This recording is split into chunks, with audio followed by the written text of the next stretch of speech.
लोकसभा चुनाव तारीख की घोषणा होते ही जीतू पटवारी फिर से एक्टिव हो गए हैं।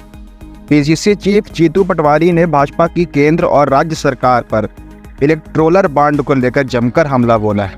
पीसीसी चीफ ने कहा कि 19 मार्च तक कांग्रेस की सभी बची सीटों के नामों का ऐलान कर देंगे। मध्य प्रदेश कांग्रेस अध्यक्ष जीतू पटवारी ने रविवार को भोपाल स्थित अपने सरकारी बंगले पर मीडिया से बातचीत की। पटवारी ने कहा कि मध्य प्रदेश की बची हुई सीटों पर उम्मीदवारों के नाम हम 18 से 19 मार्च यानी अगले 2 दिन में घोषित कर देंगे।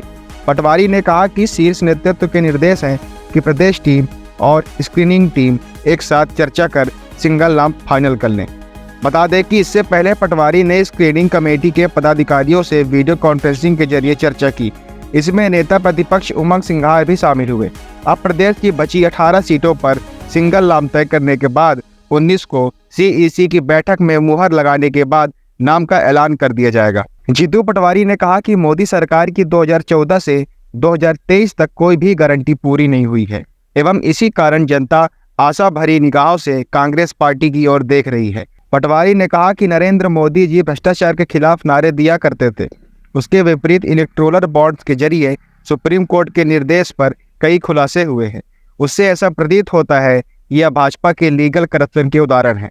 वैक्सीन निर्माता पाकिस्तान एवं लॉटरी किंग द्वारा भाजपा को जो चंदा दिया गया, इन पर सब पर चर्चा होनी चाहिए। चुनावी बॉन्ड्स घोटाला स्वतंत्र भारत का सबसे बड़ा घोटाला है। भाजपा ने भ्रष्टाचार का तांडव मचा रखा है एवं संस्थाओं को डराने एवं वसूली का माध्यम बनाकर रखा है। यह पहले कभी नहीं हुआ। उन्होंने कहा कि भाजपा से कांग्रेस में शामिल होने वाले तीसरी पंक्ति में फोटो खिंचवा रहे हैं। आइए आपको सुनाते हैं जीतू पटवारी ने आगे क्या कहा। देश में कल आचार संहिता लगी। चुनाव आयोग ने चुनाव की तारीखों का ऐलान किया। मध्य प्रदेश में भी जिस तरीके के चुनाव का ऐलान है, विधानसभा के चुनाव के बाद जिस तरीके की वादा खिलाफी भारतीय जनता पार्टी और नरेंद्र मोदी जी की गारंटियों की हुई, आम जनता, आम परिवारजन निराश और हताश है। उन गारंटियों के वादा खिलाफी के खिलाफ मैं मानता हूं कि कांग्रेस पार्टी की ओर आशा भरी निगाह से मध्य प्रदेश की जनता देख रही है।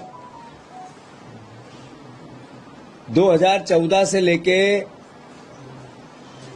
2023 की मोदी गारंटियां एक भी पूरी नहीं हुई।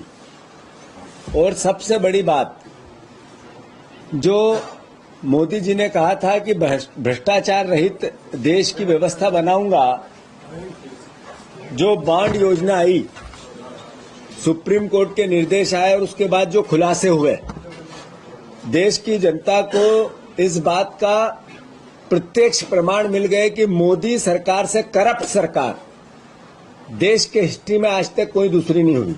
लीगल करप्शन कैसे किया जाता है, इसके उदाहरण पेश हुए। कल एक टीवी चैनल पर अमित शाह जी बॉन्ड की लीगलिटी को लेकर अपना पक्ष रख रहे थे, पर बॉन्ड, चुनावी बॉन्ड योजना दुनिया का सबसे बड़ा जबरन वसूली का प्रत्यक्ष उदाहरण बना है।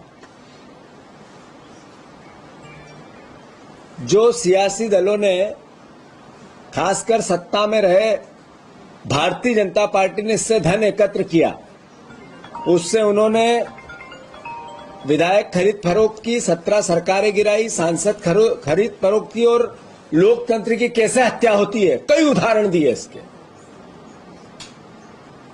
ये स्वतंत्र भारत का सबसे बड़ा घोटाला है, चुनावी इलेक्टोरल बॉन्ड। चुनाव आयोग द्वारा जिस तरीके से एसबीआई के मना करने के बाद, सुप्रीम कोर्ट की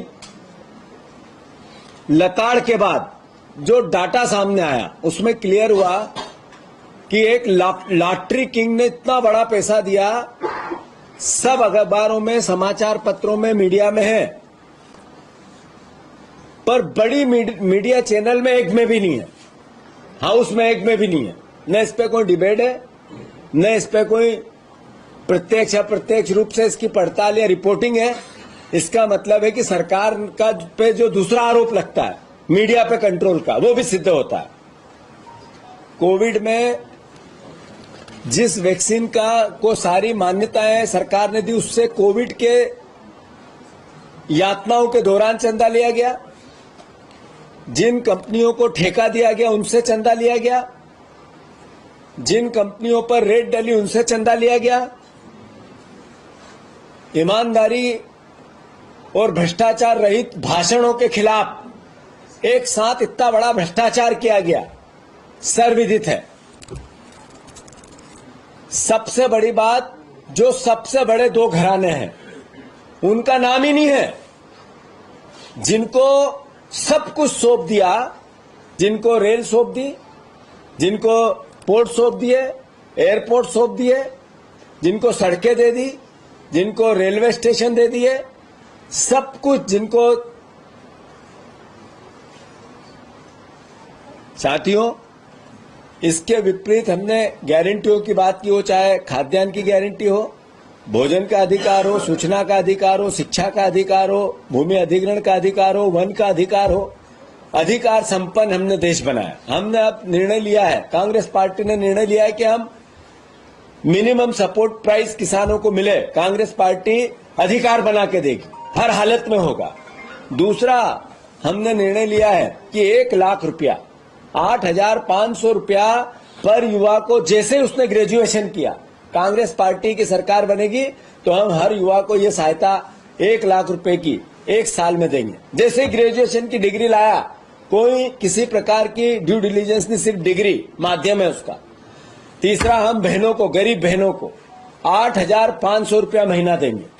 केंद्र की सरकार बनेगी, कांग्रेस पार्टी ने ये न्याय के सिद्धांत, सामाजिक न्याय, आर्थिक न्याय, राजनीतिक न्याय, इसमें सामाजिक न्याय में महिलाओं के उत्थान के लिए, गरीब महिलाओं की ताकत को, आर्थिक ताकत को, स्वावलंबता को बढ़ाने के लिए 1 लाख रुपया बहनों को मिलेंगे। 1 लाख रुपया ग्रेजुएशन जैसे ही हमारे युवा ने किया उसको मिलेंगे।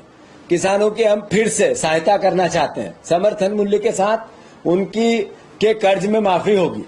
हमारी नीति हमेशा उद्योगपतियों को जो 16 लाख करोड़ रुपए की सहायता नरेंद्र मोदी सरकार ने की और वो पीएम केयर फंड में वापस लिया या इस बांड योजना में उनसे वापस लिया, इस करप्शन को करने की कोशिश की। कांग्रेस ऐसा नहीं करेगी। कांग्रेस सहायता करेगी कि किसानों के ऋण माफी करे, उद्योगपतियों के बजाय। देश में हर गरीब व्यक्ति के पास देश के संसाधन पहुंचने चाहिए। इस योजना के अंतर्गत हमने, इस व्यवस्था के अंतर्गत हमने ये भावना व्यक्त की। आज राहुल गांधी जी बंबई में बहुत बड़े ऐलान करने वाले हैं। जो उनकी भारत जोड़ो न्याय यात्रा 6,700 किलोमीटर की हुई, उसके अंतर्गत जो बातें उन्होंने की और भारत का आने वाले 5 साल का, 8 साल का, 20 साल का विजन क्या होगा कांग्रेस पार्टी का, उसको पूरे को दृष्टि पत्र के रूप में हम बंबई में आज शाम को 6 बजे राहुल गांधी जी और इंडिया के तमाम नेता एकत्रित होकर अपनी बात कहेंगे। पर मध्य प्रदेश के संदर्भ में आज मैंने एक ट्वीट किया है कि हमारी सरकार एक तरफ तबादले कर रही है, हमारे मुख्यमंत्री एक तरफ हर हालत में, चुनाव की कल तारीख घोषित हुई उसके पहले तक अद्भुत ट्रांसफर किए, उद्योग डाल दिया, एक हब बना दिया ट्रांसफर का। पर बाकी विभाग, जो महत्वपूर्ण विभाग है, सरकार और व्यवस्था को चलाते हैं, उनको वहां अधिकारी नहीं है, खाली पड़े हैं। वो चाहे सचिव स्तर पे हो या पीएस लेवल के हो। करीब 500 से ज्यादा पदों पर अधिकारी नियुक्त नहीं है। एक का चार्ज दूसरे को, दूसरे का चार्ज तीसरे को है। इस तरह की व्यवस्था, उसकी भी मैं डिटेलिंग मैंने ट्वीट में किया, आपको अभी सेंड भी कर दूंगा।